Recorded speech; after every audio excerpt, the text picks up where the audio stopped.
우리가 삶을 살아가다 보면 우리가 원치 않는 문제들이 종종 일어나곤 합니다. 문제가 많을 뿐만 아니라 내가 해결할 수 없는 불가능한 일도 우리의 삶에 제법 일어납니다.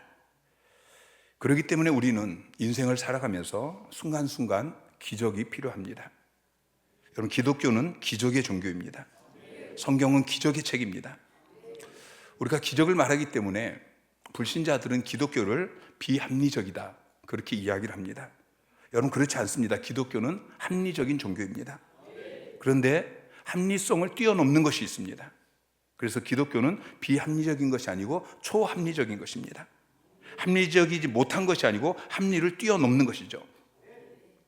다시 말해서 기독교는 초월의 종교이고 기적의 종교입니다. 자연신론자들은 하나님께서 이 세상을 창조하시고 어떤 운행 법칙을 세우시고 그리고 더 이상 관여하지 않으신다라고 이야기합니다. 그렇지 않습니다. 하나님은 이 세상을 기계적으로 주관하지 않습니다. 지금도 인류 역사 가운데 신이 개입하시고 역사하십니다.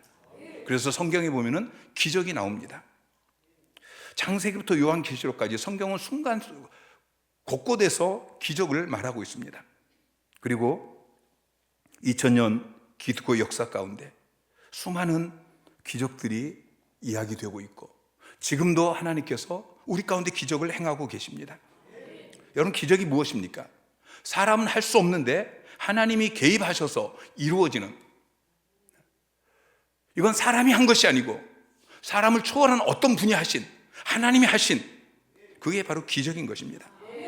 인간의 힘으로 변화시킬 수 없는 사람을 하나님이 변화시킵니다. 인간의 힘으로는 이 가정이 더 이상 소망이 없는데 하나님이 회복시켜 주십니다. 하나님께서 그 사역 현장 가운데 역사하십니다.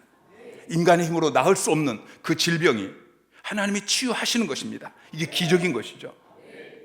세상은 하나님을 믿지 않습니다. 그래서 하나님의 기적도 믿지 않습니다. 그래서 기적이 일어나지 않는 무기력한 삶을 살아가는 것이죠. 그러나 성도는 하나님을 믿습니다. 기적의 하나님을 믿습니다. 하나님이 기적을 행하실 것을 믿습니다. 그래서 하나님의 역사하시는 그 기적의 역사를 누리며 살아가는 존재가 바로 성도인 것입니다. 여러분, 날마다 기적을 경험하고 계십니까? 우리 교회는 기적의 역사가 많이 일어나는 교회입니다. 그런데 아직도 기적을 경험하지 못한 성도들이 있습니다. 왜 그렇습니까? 그것은 기도하지 않기 때문입니다. 대충 기도하기 때문입니다. 기도의 확신을 가지고 간절히 기도하지 않기 때문에 하나님께서 개입하지 아니하시고 역사하지 아니하시고 기적이 일어나지 않는 것입니다. 한 사람이 귀신 들린 아이를 제자들에게 데려왔습니다. 그런데 제자들이 그 소년의 귀신을 능히 떠나게 하지 못합니다. 제자들이 예수님께 묻습니다. 마가복음 3장 28절부터 우리는 어찌하여 능히 그 귀신을 쫓아내지 못하였나이까? 주님이 말씀하시죠. 이르시되 기도 외에 다른 곳으로는 이런 종류가 나갈 수 없느니라. 기도하지 않았기 때문에 귀신이 떠나가지 않았다. 기도하지 않았기 때문에 기적을 경험하지 못했다라고 말씀하시는 것입니다. 여러분, 기적을 믿습니까?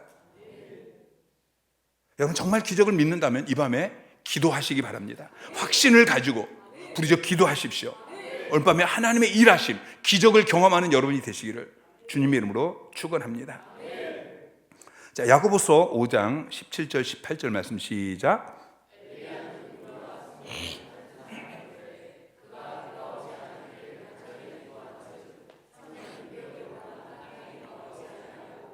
다시 기도하니 하늘이 비를 주고 땅이 열매를 맺었느니라. 자, 엘리야는 우리와 성정이 같은 사람이라고 이야기하고 있습니다. 여러분과 성정이 같다는 것은 엘리야가 어떤 특별한 천사 같은 그런 초월적인 존재가 아니라는 것입니다. 여러분과 동일한, 여러분처럼 연약함을 가지고 있는 그런 평범한 인간이라는 것이죠. 그런데 그런 엘리야가 기도할 때 기적이 일어났다면, 그가 비가 오지 않기를 기도했더니 3년 6개월 비가 오지 않고, 그가 다시 기도하니까 하늘이 비를 주고, 그가 기도하니까 하늘에서 불이 내리고, 그가 기도하니까 죽은 자가 살아나고, 그랬다면 여러분이 기도할 때도 동일한 역사가 일어난다는 것입니다. 여러분, 교회는 영화관이나 또는 어떤 운동장처럼 그렇게 뭘 보러 가고 놀러 가고 그런 곳이 아닙니다. 찬양하면서 눈물 흘리고 그리고 단순히 마음의 위로를 받고 돌아가는 그 정도 곳이 아닙니다. 교회는 내가 해결할 수 없는 문제로 근심, 걱정, 두려움으로 가득했던 이 심령이 하나님 앞에 나와서 하나님이 만져주셔서 평안을 얻게 되어지고 뿐만 아니라 그 문제가 본질적으로 해결되어지는 초자연적인 기적이 일어나는 곳이 바로 교회인 것입니다. 오늘 밤 믿고 부르짖어 기도할 때에 기도하는 것마다 하나님께서 일하셔서 해결되어지는 기적을 경험하는 여러분이 되시기를 주님의 이름으로 축원합니다. 미국의 한 방송국에서 설문조사를 했습니다. 이 땅에서 가장 존경하는 사람이 누구냐? 그때 사람들이 다윗 왕이라고 이야기했습니다. 또 두 번째 질문했습니다. 그러면 이 세상에서 가장 많은 복을 받은 사람이 누구냐? 역시 다윗 왕이라고 이야기를 했습니다.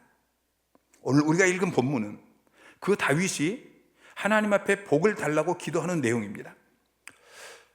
가장 많은 복을 받았던 다윗이 하나님 앞에 29절에 주의 종의 집이 영원히 복을 받게 하옵소서. 개역 성경은 이렇게 번역하고 있습니다. 주의 은혜로 종의 집이 영원히 복을 받게 하옵소서. 이렇게 기도했기 때문에 다윗이 가장 많은 복을 받은 사람이 된 것입니다. 여러분, 정말 복 받기를 원한다면, 복을 많이 받기를 원한다면, 영원히 복을 받기를 원한다면 다윗처럼 기도하시기 바랍니다. 다윗은 종의 집이 영원히 복을 받게 하여 주십시오, 이렇게 기도했습니다. 그런데 다윗은 이 기도를 하기 전에 먼저 이 기도로 간구할 마음이 생겼다라고 고백하고 있습니다. 여러분, 가정을 위해서 얼마나 기도하고 계십니까? 여러분 남편을 위해서, 여러분 자녀를 위해서, 여러분 아내를 위해서, 또는 여러분의 사랑하는 어머니를 위해서 눈물 흘리며 기도하고 계십니까? 우리는 날마다 하나님 앞에 나아가서 기도해야 합니다. 기도하는 백성은 망하지 않습니다. 기도하는 가정은 결코 망하지 않습니다. 자녀를 위해 눈물 흘려 기도하는 그 부모의 기도는 하나님이 반드시 들으시고 응답해 주십니다. 그런데 문제는 기도가 잘 안 된다는 것입니다.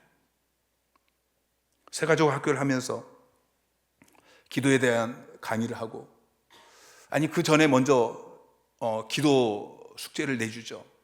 하루에 10분 기도하라고 하는데 그 10분 기도하기가 힘들다는 거예요. 여러분, 기도하면 응답이 있습니다. 기도하면 문제가 해결되어집니다. 기도하면 축복이 있습니다. 그걸 아는데도 기도가 자동적으로 잘 안 된다는 것이죠. 여러분, 기도할 마음을 하나님이 주셔야 합니다. 다윗은 간구할 마음이 생겼다라고 고백합니다. 간구할 마음이, 기도할 마음이 생겨서 하나님 앞에 이렇게 기도했더니 하나님이 그 기도에 응답해서 그에게 복을 주셔서 그가 인류 역사 가운데 가장 많이 복을 받는 사람이 되었다는 것이죠. 여러분, 내가 하는 기도도 있지만 하나님이 시키시는 기도가 있습니다. 하나님께서 우리에게 복을 주시기 위해서 우리에게 기도를 시킵니다. 하나님께서 또 어떤 일을 우리 가운데서 이루기 위해서 우리에게 먼저 기도를 시키십니다. 그게 뭐냐면은 기도할 마음을 주시는 것입니다. 기도할 마음을 우리에게 주시고, 그러니까 기도할 마음이 생기니까 부르짖어 기도합니다. 그러면 하나님이 응답해 주십니다. 그래서 우리에게 복을 주시고 기적을 행하시고 하나님의 뜻을, 위대한 일을 하나님이 이루시는 것입니다. 다니엘은 에레미야의 서책을 읽다가 예레미야가 예언한 바벨론 포로 귀환, 이 70년이 가까웠다는 것을 깨닫게 되어집니다. 그리고 이 포로 귀환을 위해서 하나님 앞에 기도하게 되어지죠. 하나님께서 다니엘을 감동시키셔서 포로 귀환을 위해서 기도하게 하시고, 그리고 그 다음에 포로 귀환의 위대한 역사를 이루신 것입니다.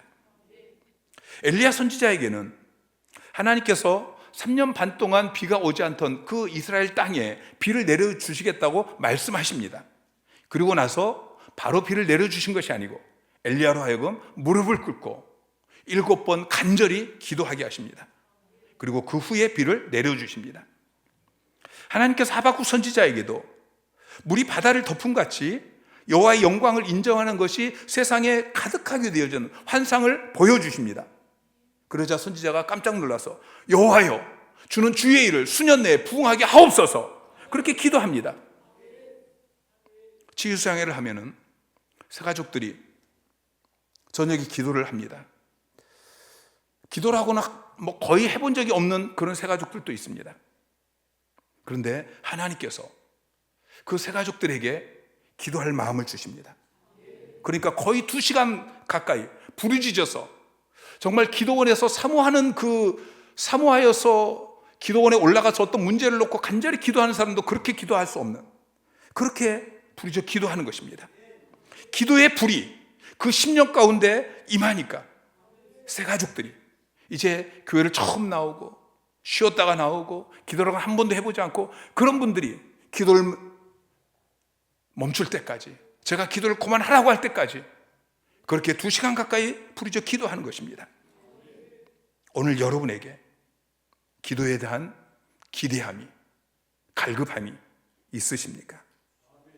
여러분 금요 기도에 나올 때에 그 마음으로 하나님이 주시는 이 기도할 마음, 그 마음을 가지고 나오셨습니까? 우리가 먼저 기도할 때에 하나님 내게 기도할 마음을 주십시오. 간구할 마음을 주십시오. 기도하지 않으면 견딜 수 없는 마음을 내게 주십시오. 기도의 불이 임하게 하여 주십시오. 하나님 다윗처럼 간구할 마음을 내게 허락하여 주십시오. 우리 가정을 바라보면서 자녀들을 위해서 간구할 마음을 허락하여 주십시오. 사역의 현장 가운데 하나님이 행하실 그 놀라운 일을 기대하며 부르짖어 기도하게 하여 주십시오.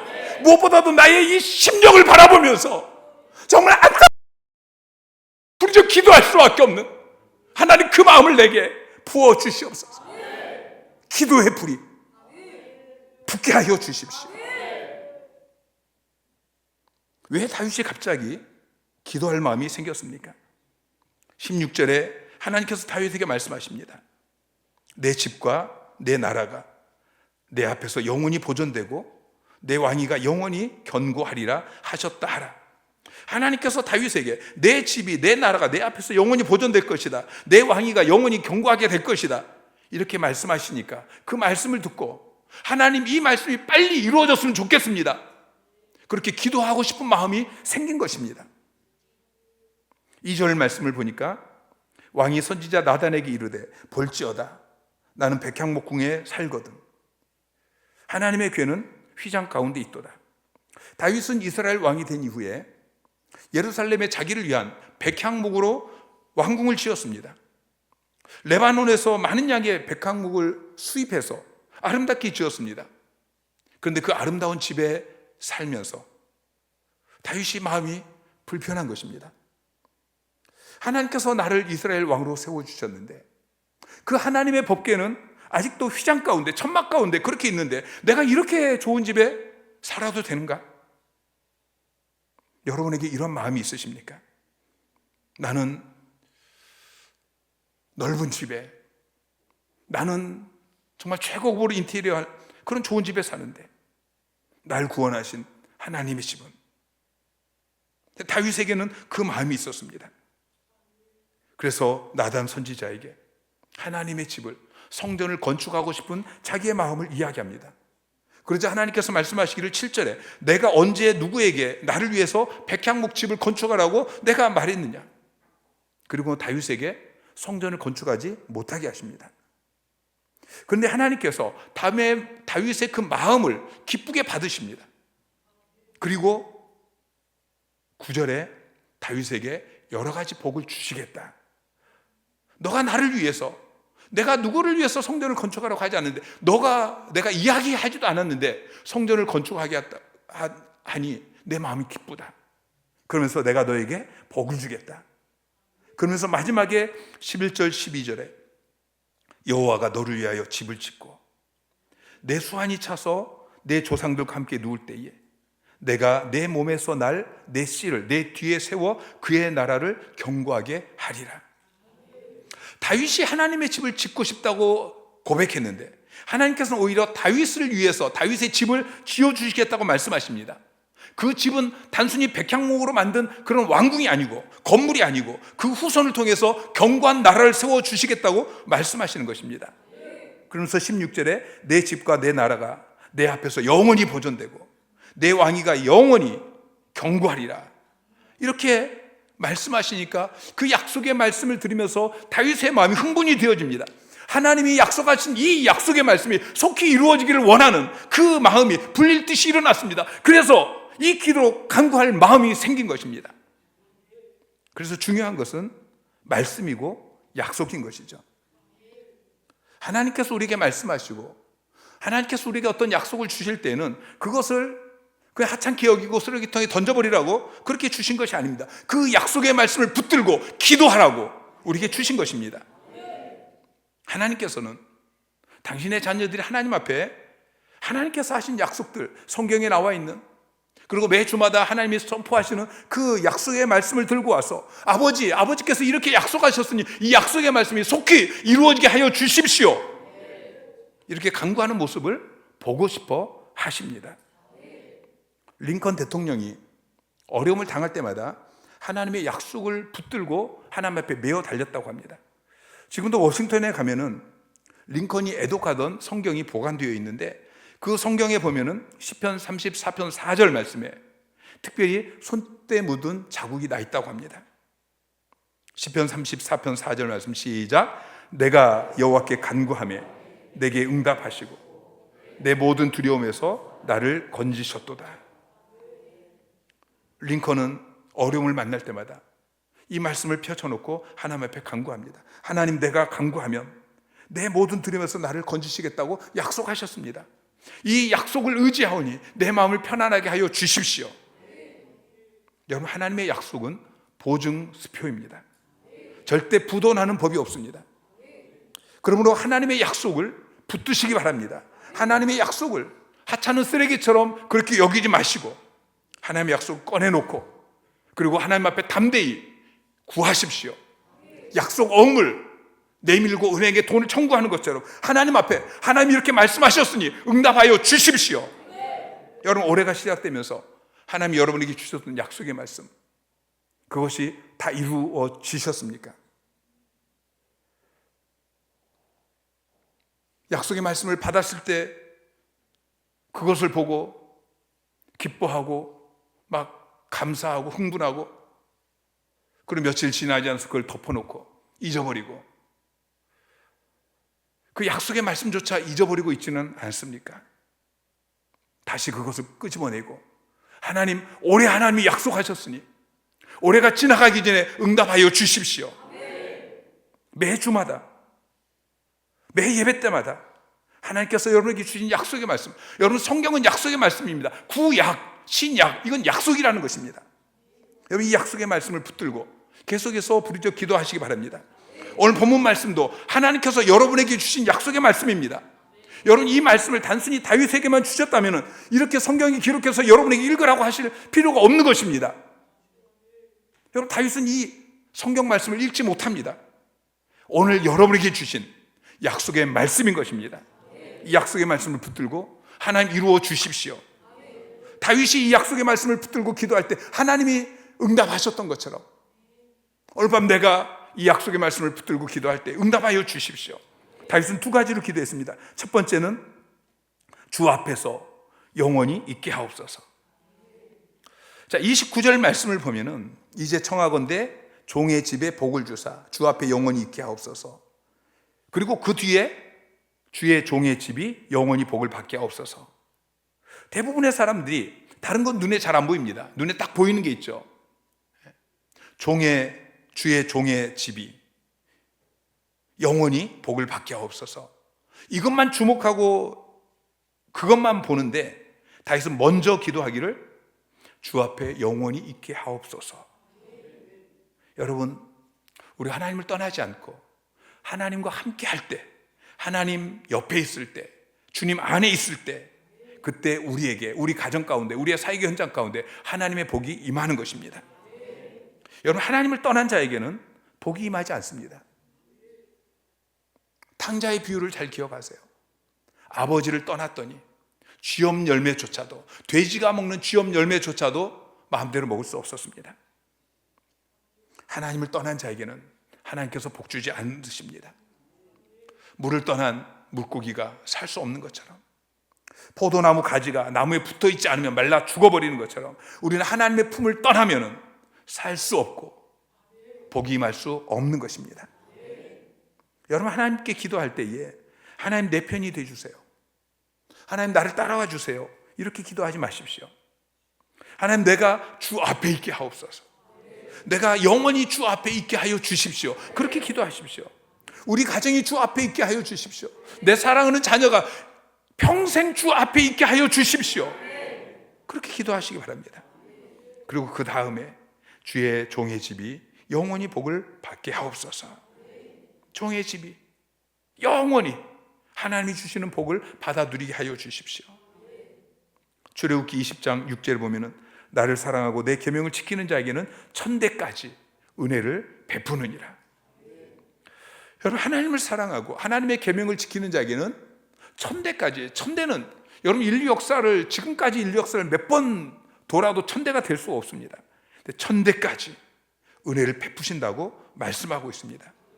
뿐만 아니라 시편 81편 10절에 보면 내 입을 크게 열라 내가 채우리라 말씀하십니다. 하나님은 우리가 입을 크게 벌려서 하나님 앞에 구하고, 하나님께서는 우리가 구한 그 이상으로 우리에게 부어주기를 원하십니다. 여러분, 지금까지 얼마나 기도하셨습니까? 얼마나 하나님 앞에 입을 벌리셨습니까? 그리고 얼마나 크게 벌리셨습니까? 여러분, 남은 생애 가운데 하나님 앞에 입을 더 크게 벌리십시오. 더 큰 복을 달라고 기도하십시오. 더 큰 영향력을 얻게 해달라고 기도하십시오. 과감하게 기도하십시오. 여러분, 그것은 이기적인 기도가 아닙니다. 하나님 우리에게 기도하라고 말씀하셨고, 구하지 않기 때문에 받지 못한다고 말씀하십니다. 여러분의 생각을 내려놓으시고 하나님의 생각을 받아들이십시오. 하나님의 생각은 내 생각보다 크고 높습니다. 하나님은 여러분에게 복주고 복주며 여러분이 번성하고 번성하기를 원하십니다. 하늘문을 열고 쌓을 곳이 없도록 여러분에게 복을 부어주기를 원하시는 것입니다. 여러분, 하나님이 여러분을 위해 예비하신 그 복을 여러분이 다 받아 누리기를 원한다면 여러분은 제한 없이 기도하셔야 됩니다. 시편 81편 10절의 안타까움은 하였으나요, 하였으나 내 입을 크게 열라 내가 채우리라 하였으나 내 백성이 내 소리를 듣지 아니하며 이스라엘이 나를 원하지 아니하였도다. 하나님께서 이 밤에 여러분에게 내 입을 크게 열라 내가 채우겠다 말씀하십니다. 여러분, 하나님을 믿고 신뢰하며 과감하게 기도하시기 바랍니다. 지난주에 새가족학교에서 기도에 대해서 강의를 하고, 그리고 기도 숙제를 내줬어요. 기도응답 한 주 동안에 5가지 기도응답 받아오기. 어제 제 강의를 하면서 숙제 검사를 했어요. 그랬더니 뭐 기도하고 응답받은 이야기들을 쭉 하는데, 그중에 어떤 분은 당근에 물건을 올려놨는데 오랫동안 그게 나가지 않았대요. 기도했는데 이번 주에 나갔어요. 어떤 분은 카페 건물이 나가지 않아서 그걸 놓고 기도했어요. 그랬더니 기도하자마자 막 문의 전화가 오더니 그게 나갔어요. 여러분, 어떤 사람은 카페 건물이 나가도록 기도하고, 어떤 사람은 당근의 물건 얼마짜리인지 잘 모르겠어요.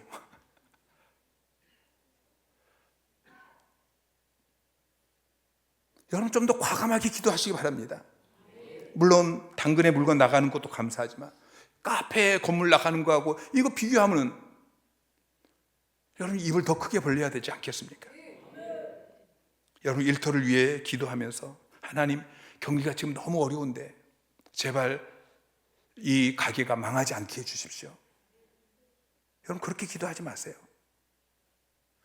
자녀들 위해 기도할 때도 우리의 아들 무사히 학교만 어떻게 무사히 졸업하게 해주세요. 사고 치지 않고. 여러분, 그렇게 기도하지 마세요. 물론 그런 기도가 잘못된 기도는 아니지만, 그것은 예를 들어서 세계 최고의 이 의사를 찾아가서 이 부러진 다리를 내놓고 여기에 반창고 하나 붙여주세요, 그렇게 요청하는 것과 같다는 것입니다. 여러분, 우리는 보다 과감한 기도를 드려야 합니다. 하나님, 저의 이 필요만 채워주지 마시고 남에게 나눠줄 수 있도록 차고 넘치게 부어주시옵소서. 하나님, 내 아들이 지금은 말썽꾸러기고 지금은 사고를 치고 있지만, 그러나 세계적으로 선한 영향력을 끼치는 아이가 되게 해 주십시오. 여러분, 우리가 작게 기도하면 작게 받을 수밖에 없습니다. 그러나 과감하게 기도하면 크게 받게 되는 것입니다. 큰 기도를 드리고 그리고 많이 기도하면 하나님께서 큰 역사를 이루어 주십니다. 하나님은 큰 것을 구하라고 말씀하십니다. 내 생각으로는 불가능해 보이는 그것을 하나님 앞에 구하십시오. 왜냐하면 하나님은 전능하신 분이기 때문입니다. 시편 2편 8절에 보면은 내게 구하라. 내가 이방 나라를 내 유업으로 주리니 내 소유가 땅끝까지 이르리로다. 나라를 구하라고 말씀하고 있어요. 여러분, 한 나라를 구하는 그 정도의 믿음으로 입을 크게 벌려서 하나님 앞에 기도하시기 바랍니다. 사람 앞에서는 욕심을 부리지 마세요. 사람 앞에서 욕심을 부리는 것처럼 부끄러운 것이 없습니다. 그러나 하나님 앞에서는 욕심을 부리십시오. 하나님께서 욕심을 부리라고 말씀하십니다. 이제는 생존을 위해 기도하지 마시고 번성을 위해서 기도하십시오. 히브리서 6장 14절에 내가 반드시 너에게 복주고 복주며 너를 번성하게 하고 번성하게 하리라. 하나님이 약속하고 있습니다. 여러분, 히브리서 6장 14절 말씀은 하나님이 여러분에게 주신 약속의 말씀입니다. 내가 반드시 복주고 복주며 번성하게 하고 번성하게 하리라. 여러분, 이 말씀을 붙들고 하나님 앞에 기도하십시오. 하나님이 약속하셨으니 그 일을 속히 이루어 주십시오. 번성하게 하여 주십시오. 하나님은 전능하신 분입니다. 하나님은 죽이기도 하시고 살리기도 하시며 가난하기도 하시고 부하기도 하시고 낮추기도 하고 높이기도 하시는 인간의 생사하복을 주관하고 계시는 전능하신 하나님 아버지. 여러분, 그 하나님 앞에 입을 크게 벌리는 것은 그것은 하나님을 믿는 믿음의 행위인 것입니다. 이 밤에 우리가 부르짖어 기도합시다. 여러분의 가정을 바라보면서 오늘 다윗이 하나님의 약속을 붙들고 자기의 이 집이 영원토록 복받기를 위해서 기도한 것처럼 여러분의 가정을 바라보면서 하나님 앞에 기도하십시오. 가정이 번성하게 하여 주십시오. 자녀들이 번성하게 하여 주십시오. 영원토록 복받게 하여 주십시오. 사업을 놓고 기도하십시오. 직장을 놓고 기도하십시오. 사역의 현장을 놓고 기도하십시오. 주일학교 교사들은 반을 돌아보면서 이제 1년이 거의 지났습니다. 이제 얼마 남지 않은 이 기간 동안에 하나님, 이제라도 내가 입을 크게 벌립니다. 우리 반이 번성하게 하여 주십시오. 전도 소그룹을 바라보면서 기도하십시오. 전도의 문이 활짝 열리게 하여 주십시오. 전도 소그룹이 열릴 때마다 그 매일매일 영혼들이 몰려오게 하여 주시고 구원받는 역사가 일어나게 하시고 수많은 영혼들이 추수되게 하여 주십시오. 셀 리더들은 셀을 바라보면서 셀그룹 폭발이 일어나게 하여 주십시오. 세대를 통한 번성이 속히 일어나게 하여 주시옵소서. 우리 셀 공동체를 통해서 땅의 모든 족속이 복을 받게 하여 주십시오. 여러분의 문제가 무엇입니까? 그 문제를 내어놓고 기도할 때에 살려주세요라고 기도하지 마시고 번성하게 하여 주십시오. 그렇게 기도하는 여러분이 되시기를 주님의 이름으로 축원합니다.